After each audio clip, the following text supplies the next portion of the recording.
So I bought a 17-year-old Nikon DSLR, including lens, for 220 bucks in 2025. And in this episode, I'm going to explain to you the following. First, we're going to go over the camera.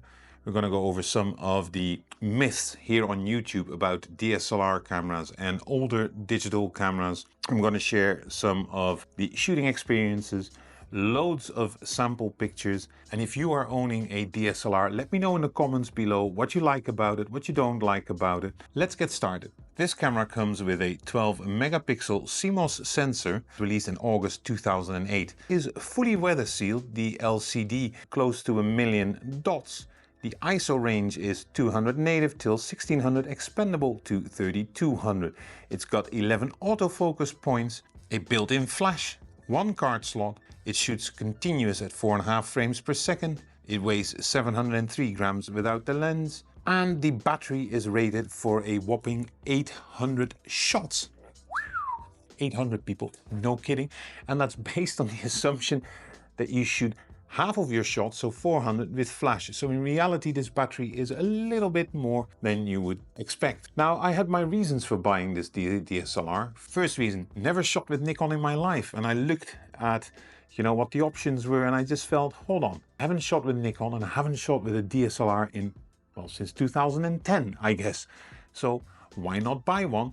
Because yes, they're cost effective. And I found the D90 for me to be perfect. CMOS sensor, weather sealed, awesome battery life. Yeah, but there could be many other options out there. I know there are. So join in into the comments and let me know what your favorite DSLR is that you're still using. What I also noticed was here on YouTube, when it comes to DSLRs, there's two kind of camps. One camp is pro DSLR and the other camp is pretty much like, it's too heavy. Now, some of them might be.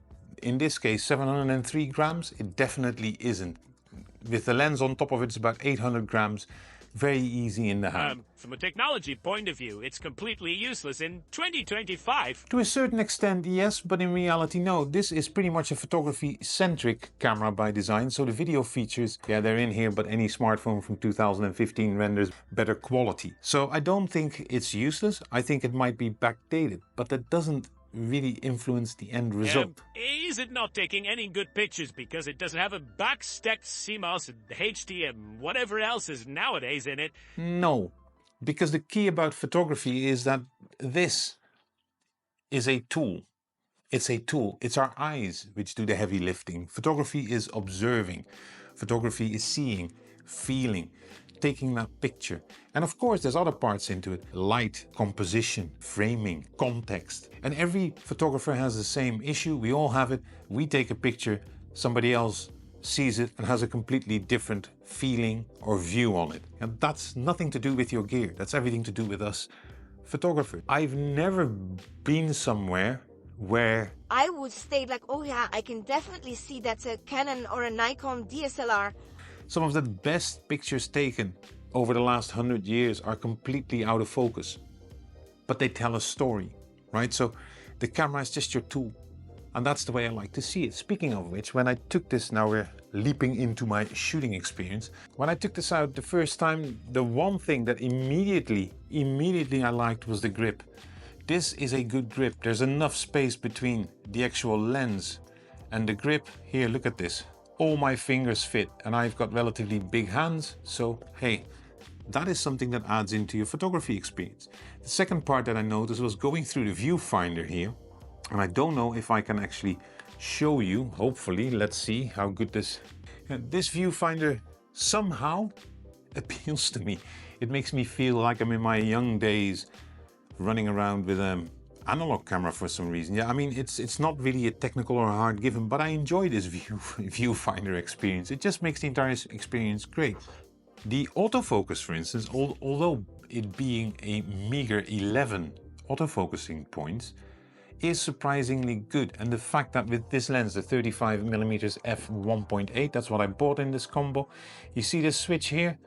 That is awesome. It means you have autofocus, but you can manually adjust. So I found that really nice and I really enjoyable. And at times when you put it purely on AF, yeah, it does miss, but it's not that you're missing every shot. Sometimes it's a bit out of focus. And yeah, that sometimes adds to the charms of pictures. Now, JPEGs and RAWs here, the RAWs are really easy to work with. The JPEGs are surprisingly good actually. Especially black and white I really like, and vivid. I really think that the color science on those JPEGs is really soothing, really nice.